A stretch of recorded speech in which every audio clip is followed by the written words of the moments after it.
कहानी की शुरुआत एक डाइनर से होती है।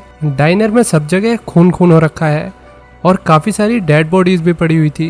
एक डरे हुए इंसान ने 911 पे कॉल किया और डाइनर में हुए मैसेकर के बारे में बताया। फोन करने वाले आदमी ने कहा कि मेरी दोस्त नैन्सी मर गई है। पुलिस ने आदमी का नाम पूछा तो उसने अपना नाम बताया, जेक्स कॉलिंस। 24 घंटे पहले नैन्सी नाम की लड़की को दिखाते हैं। नैन्सी खेतों में हल्की हो रही थी। फिर वो अपनी कार की तरफ वापस गई। उसने प्रेगनेंसी किट चेक करी तो रिजल्ट पॉजिटिव निकला। नैन्सी माँ बनने वाली है। लेकिन ये खुशी की बात नहीं, उसके लिए दुख की बात है। नैन्सी अपनी बेस्ट फ्रेंड तबीता से मिलने आ गई। बबीता नहीं, तबीता। नैन्सी ने प्रेगनेंसी वाली न्यूज तबीता को बताई। तबीता ने उसके बच्चे के बाप के बारे में पूछा, पर नैन्सी को कोई आइडिया नहीं कि उसका बाप कौन है, क्योंकि कुछ टाइम पहले वो कई सारे लड़कों के साथ एक साथ खेल रही थी। नैन्सी को जल्द ही इस बच्चे से पीछा छुड़वाना होगा, नहीं तो नैन्सी का बाप उसे जान से मार देगा। इसके बाद नैन्सी अपनी वेट्रेस यूनिफॉर्म पहन के निकल गई। रास्ते में उसकी कार खराब हो गई। नैन्सी से कार सही नहीं हुई तो वो पैदल ही जाने लगी। आगे चलकर नैन्सी को बॉबी नाम का लड़का मिलता है। बॉबी नैन्सी के साथ ही काम करता है। नैन्सी को लेट हो रहा है क्योंकि नैन्सी मैनेजर है और उसे जल्दी जाना होता है, तो बॉबी ने नैन्सी को लिफ्ट दे दी। दोनों ही साथ में डाइनर की तरफ चल दिए। अब दोनों डाइनर आ गए। नैन्सी अपने बाप से मिली। इसका नाम है एडवर्ड। एडवर्ड डाइनर का मालिक है। एडवर्ड अपनी बेटी को लेट आने के लिए लेक्चर देने लगा कि तुम अब मैनेजर हो, बर्तन धोने का काम तो तुम्हारा खत्म करवा दिया गया है, फिर भी तुम इतना लेट क्यों आ रही हो। उन्होंने बताया कि आज रात नैन्सी को लेट नाइट शिफ्ट तक दूसरे वर्कर जेक के साथ डाइनर में रुक के काम करना होगा। नैन्सी को जेक अजीब लगता था। उसने अपने बाप से पूछा कि मैं बॉबी को भी लेट शिफ्ट के लिए रोक सकती हूँ क्या, पर उसके बाप ने मना कर दिया। उसके पास इतने पैसे नहीं थे कि वो बॉबी को ओवरटाइम के पैसे दे सके, और वैसे भी जेक एडवर्ड का सबसे भरोसेमंद वर्कर था। फिर नैन्सी गुस्से में चली गई। लड़की गुस्से में आकर काम में लग गई। उसने बॉबी को बताया कि आज रात उसे लेट शिफ्ट में जेक के साथ डाइनर में रुकना होगा। ये सब सुन के बॉबी बोला, ठीक है मैं भी रुक जाऊंगा, भले ही मुझे पैसे मत देना। दरअसल ये लोंडा नैन्सी का मजनू बना हुआ है, पर नैन्सी उसे घास नहीं डालती। अचानक नैन्सी को उल्टी हो गई। भाग के डाइनर के पीछे आकर उसने उल्टी की। जेक जो डाइनर का हेड शेफ है, उसने नैन्सी को देख के पूछा, क्या तुम प्रेग्नेंट हो। नैन्सी जवाब देती। इससे पहले एडवर्ड वहां गया। नैन्सी की हालत देख के उसने भी पूछा कि उल्टी करने का क्या कारण है। तभी जेक बोला, गलती से मैंने खराब मीट फ्रिज में छोड़ दिया था, उसी की वजह से नैन्सी को उल्टी आ गई। जेक ने अपने बॉस को उसकी लेट नाइट डेट के लिए विश किया और एडवर्ड फिर चला गया। दोपहर को एक पीट नाम के वर्कर ने गलती से फ्लोर पे पानी गिरा दिया। पीट माफी मांगने लगा। हालांकि नैन्सी ने पीट को शांत रहने को कहा और कहा ये सब होता रहता है। नैन्सी ने ध्यान दिया कि कुछ लड़के बाहर अपनी छोटी बाइक पर आकर हल्ला काट रहे हैं, जिससे डाइनर का माहौल खराब हो रहा है। कस्टमर डिस्टर्ब हो रहे हैं। नैन्सी बाहर आकर लड़कों को डांटने लगी, पर उनमें से एक लड़के ने उसके ऊपर मरे हुए जानवर को फेंक दिया और उसकी बहुत बेइज्जती की। नैन्सी ने सबको डाइनर से भगा दिया। नैन्सी अंदर आई। अचानक जमीन पे उसका पैर फिसलने से बच गया। नैन्सी पीट पे भड़क गई। उसने अब तक फ्लोर साफ नहीं किया। पीट सॉरी कहने लगा। जेक पीट का भाई है। उसने नैन्सी से पीट को अकेले छोड़ने के लिए कहा, क्योंकि पीट को डाउन सिंड्रोम है। बोले तो तारे जमीन पर। चीजें और खराब हो गई। लड़के अजीब से मास्क पहनकर डाइनर के अंदर आ गए। नैन्सी ने उन्हें जाने को कहा, लेकिन लड़के जिद पे आ गए कि नैन्सी उन्हें खाना सर्व करेगी। इन बदतमीज लड़कों ने टेबल पे मरा हुआ एनिमल भी रख दिया। गुस्से में नैन्सी ने पुलिस को कॉल करके सब बता दिया। जेक ने ध्यान दिया कि कॉल कनेक्टेड ही नहीं है। नैन्सी कॉल करने का बस दिखावा कर रही थी। लड़के डर के फिर डाइनर से चले गए। जाने से पहले एक लड़का बोला, हम जरूर वापस आएंगे। नैन्सी ने सारे एम्प्लॉयज को इकट्ठा किया, बॉबी, पीट, जेक। नैन्सी भले ही सबसे छोटी है, पर अब वो डाइनर की मैनेजर है। सबको उसकी और उसकी बात की रेस्पेक्ट करनी होगी। जेक नैन्सी की बात सीरियसली नहीं लेता और कहता है कि तुम मैनेजर इसलिए हो क्योंकि डाइनर का मालिक तुम्हारा बाप है। नैन्सी इस बात पे भड़क गई। उसने गुस्से में जेक को काम से निकाल दिया। जेक बोला, तुम ऐसा फैसला नहीं ले सकती, पर नैन्सी ने उसे जाने के लिए कहा। जेक के पास दूसरा कोई रास्ता नहीं था। उसे मजबूरी में डाइनर से जाना पड़ा। बॉबी नैन्सी को बीच बीच में चेक करने आ रहा कि वो ठीक तो है। लड़के ने नाइट शिफ्ट में रुकने के लिए भी कहा, पर अब जेक भी जा चुका था। इसलिए नैन्सी बॉबी से इरिटेट होकर कहने लगी, पर तुम मेरे साथ कभी नहीं रह सकते। नैन्सी ने कस्टमर के सामने ही बॉबी को झाड़ दिया।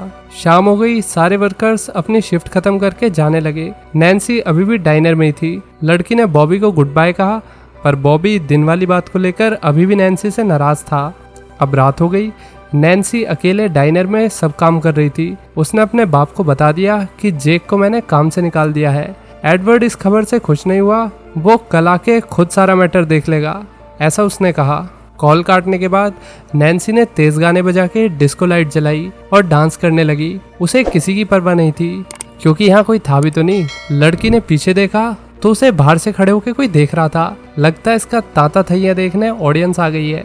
नैन्सी को फिर उल्टी आ गई।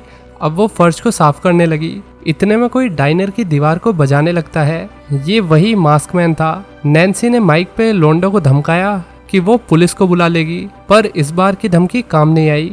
नैन्सी ने डर के मारे जल्दी से सारे गेट लॉक करे और फिर पुलिस को इस बार सच में कॉल कर दिया। लड़की ने सारी बात बताई। पुलिस स्टेशन से पता लगा कि अभी सारी यूनिट्स बिजी है, जल्दी वो किसी को डाइनर पर भेज देंगे। नैन्सी को ये बात अच्छी नहीं लगी और कॉल भी खुद ही कट गया। बात और बिगड़ने लगी। लौंडे डाइनर के अंदर जबरदस्ती घुसने का ट्राई करने लगे। नैन्सी बचाव के लिए हाथ में चाकू लेकर छिपने आ गई। रसोई में उसे वही मरा हुआ जानवर दिखा जो उसने सुबह देखा था। लाइट भी चली गई। अब नैन्सी की फट रही थी। उसने जल्दी से बैग उठाया और अपना फोन ढूंढने लगी, पर नैन्सी को फोन नहीं मिला। कोई पीछे से नैन्सी की तरफ आ रहा था। इतने में पुलिस सायरन की आवाज आ गई। लड़की भाग के बाहर आ गई। शेरिफ डाइनर के अंदर आया। नैन्सी ने उसे सब बता दिया कि उसे एक टीनेजर लड़कों ग्रुप परेशान कर रहा है। उन्होंने ही डाइनर की लाइट भी काट दी, पर जब शेरिफ ने स्विच ऑन किया तो लाइट वापस आ गई। सारा एरिया देखने के बाद भी ऑफिसर को कुछ नहीं मिला। ऑफिसर ने स्टेशन में अपडेट दे दी कि कोई ग्रुप नैन्सी को परेशान कर रहा है, पर अब वो यहाँ से भाग गए। पुलिस ऑफिसर नैन्सी की सेफ्टी के लिए डाइनर पे रुक गया। नैन्सी ने ऑफिसर को कॉफी पिलाई, पर वो ऑफिसर के केयर फ्री एटीट्यूड से खुश नहीं लग रही थी। लड़की ने फिर से बताया कि कुछ गुंडे छोटी छोटी बाइसिकल्स पे आके कंटिन्यूअसली डाइनर की दीवार बजा रहे थे। छोटी वाली साइकिल्स का जिक्र सुनते ही ऑफिसर सीरियस हो गया। वो नैन्सी को कार के पास ले आया और बोला, मैं अभी अपनी जिंदगी का सबसे खतरनाक मर्डर देख के आया हूँ। खूनियों को छोटी साइकिल्स पे भागते हुए देखा गया है। नैन्सी अब भाग के अंदर आ गई। उसने गेट लॉक कर लिया। लड़की छिप गई। नैन्सी ने खिड़की से एक लड़के को देखा, वो भी शेरिफ को बुरी तरह मारते हुए। एक मास्कमैन नैन्सी की तरफ उसे ढूंढते हुए आ रहा। लड़की बहुत ज्यादा डर गई। एकदम से बाहर बॉबी आ गया। नैन्सी भाग के बॉबी को डाइनर के अंदर ले आई। नैन्सी ने बॉबी के फोन से अपने बाप को कॉल करी, मगर एडवर्ड ने कॉल ही नहीं उठाई। इतने में एक और मास्कमैन दोनों की तरफ आने लगा। दोनों भाग के रसोई में छुप गए। अनफॉर्चुनेटली बॉबी ने गलती से कुछ आवाज कर दी और मास्कमैन को पता चल गया कि दोनों कहाँ पे छिपे हुए हैं। बॉबी उठ के कहीं और भाग गया। नैन्सी भी आकर छिप गई। लड़की ने बॉबी के फोन से तबीता को मैसेज करके डाइनर में जल्दी से आने के लिए कहा। हाँ, याकूब मरवा दे। एकदम से एक मास्कमैन नैन्सी के पास आ गया। उसने बॉबी को पकड़ लिया। गुंडे ने बॉबी और नैन्सी के हाथ टेप से बांध के उन्हें जबरदस्ती किस करने के लिए मजबूर किया। नैन्सी ने जब ऐसा नहीं किया तो एक मास्कमैन नैन्सी को सजा देने के लिए अपने साथ स्टोर रूम में ले आया। कमरे में आकर मास्कमैन नैन्सी को अजीब तरीके से सूंघने लगा। नैन्सी ने मौका देख के हाथ खोल लिए। लड़की ने एक चाकू मास्कमैन के पैर में घुसा दिया। नैन्सी भाग के बाहर आई। उसे एक और मास्कमैन दिखा। उसने बिना देखे मास्कमैन के पेट में चाकू घुसा दिया, पर शॉकिंगली ये मास्कमैन पीठ था। अब सारे मास्कमैन बाहर आ गए और बॉबी भी बाहर आ गया। दूसरा मास्कमैन कूप था। नैन्सी डर गई कि उसे डराने वाले लोग और कोई नहीं बल्कि उसके अपने एम्प्लॉयज ही है। अब यहाँ से हम फ्लैशबैक देखते हैं कि जब नैन्सी ने जेक को काम से निकाल दिया था तो जेक ने बहुत रिक्वेस्ट करी कि उसे काम से ना निकाला जाए। जेक को बिल्स और मेडिकल प्रिस्क्रिप्शन के लिए पैसे चाहिए थे, पर नैन्सी बोली, ये सब तुम्हें मेरी बेइज्जती करने से पहले सोचना चाहिए था। जेक को बहुत गुस्सा आया, पर उसे डाइनर से जाना पड़ा। जेक कार में आकर बैठा। वो बहुत फ्रस्ट्रेटेड हो रहा। अब उसके पास अपने भाई की दवाई लाने के पैसे नहीं थे। किसी ने उसे उधार भी नहीं दिया क्योंकि जेक ने 3 महीने से अपने बिल्स भी नहीं भरे थे। जेक ने अपने रिश्तेदारों को कॉल करी। सबने उसकी मदद करने से मना कर दिया। पीठ की शिफ्ट खत्म होने के बाद दोनों भाई साथ में एक ड्रग डीलर के पास आ गए। डीलर ने बिना पैसे के ड्रग्स देने से मना कर दिया तो जेक ने उसे गन दिखा के डराया।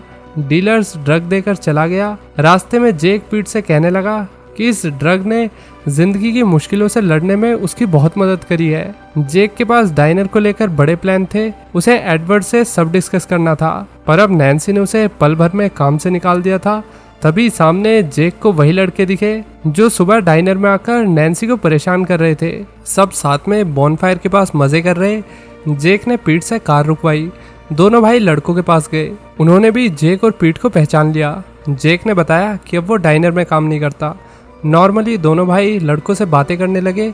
बात तब बिगड़ने लगी जब जेक ने लड़कों को ब्लेम करना शुरू किया कि उनकी वजह से ही उसकी नौकरी गई है। एक लड़का जेक पर भड़क गया। जेक ने गुस्से में तुरंत उसके पेट में चाकू मार दिया। जेक ने सारे लड़कों को गन दिखा के घुटनों पे बैठाया। फिर उसने गन पीट को दी कि जब मैं कहूँ तब गोली चलाना।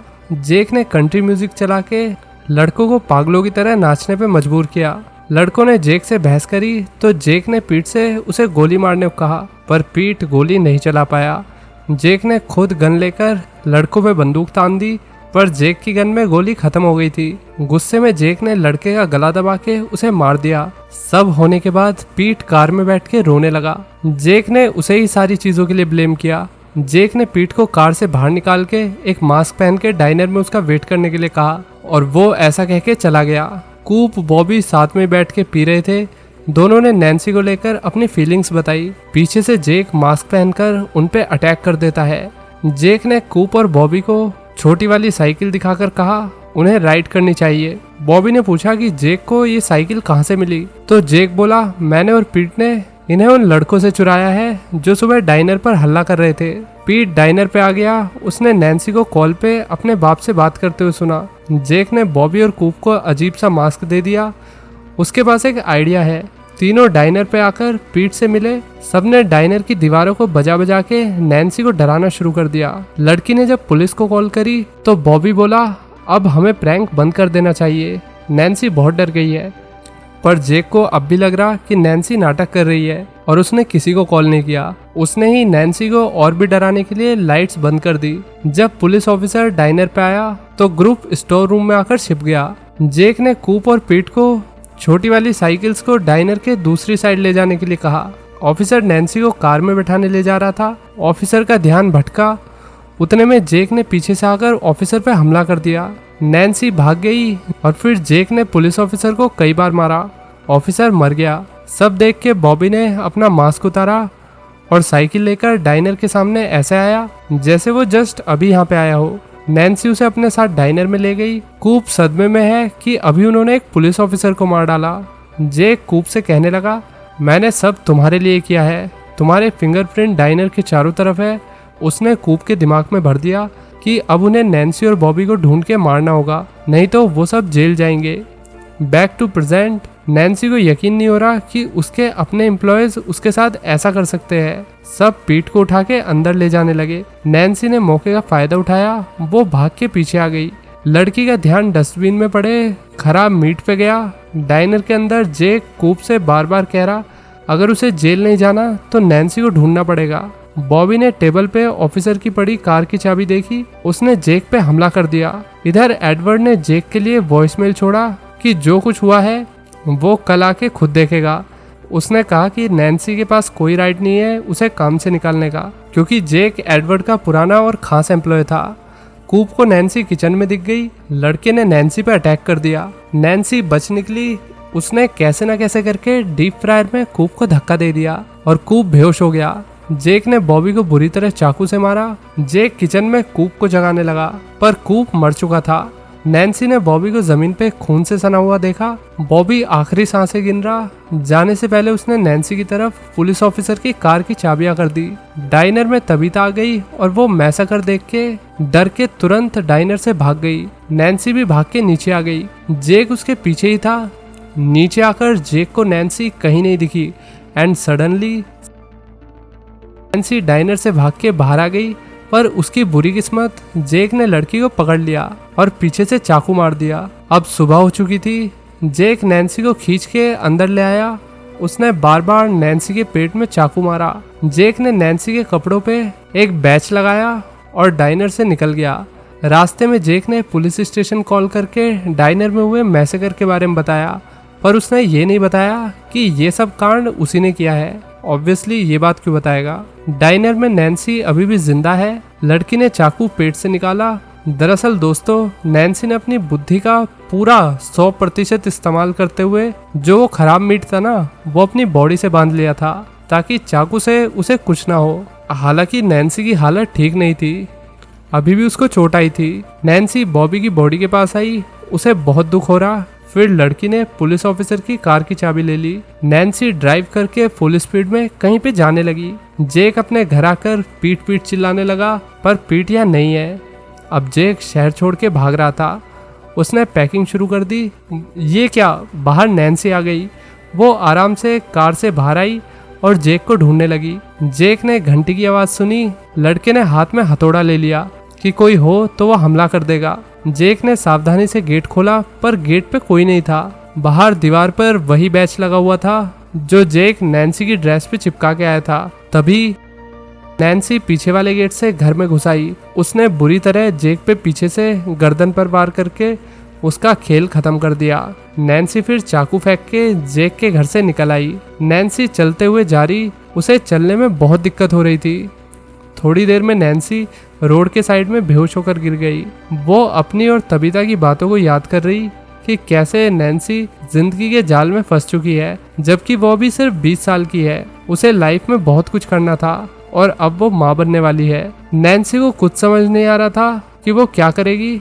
आखिर में हम देखते हैं कि नैन्सी का बाप उसके पास आ गया। आदमी ने भरोसा दिलाया कि वो नैन्सी को कुछ नहीं होने देगा। नैन्सी घायल थी, उसने बस इतना कहा, माई बेबी। इसी के साथ ये कहानी यहीं खत्म हो जाती है। अगर इसके बाप ने लापरवाही न करी होती तो जो बिना ऑपरेशन के नैन्सी का अबॉर्शन हो गया वो नहीं होता। तो कहानी कैसी लगी लाइक और कमेंट करके बताइए। चलिए मिलते हैं नेक्स्ट वीडियो में। Till then take care, bye bye.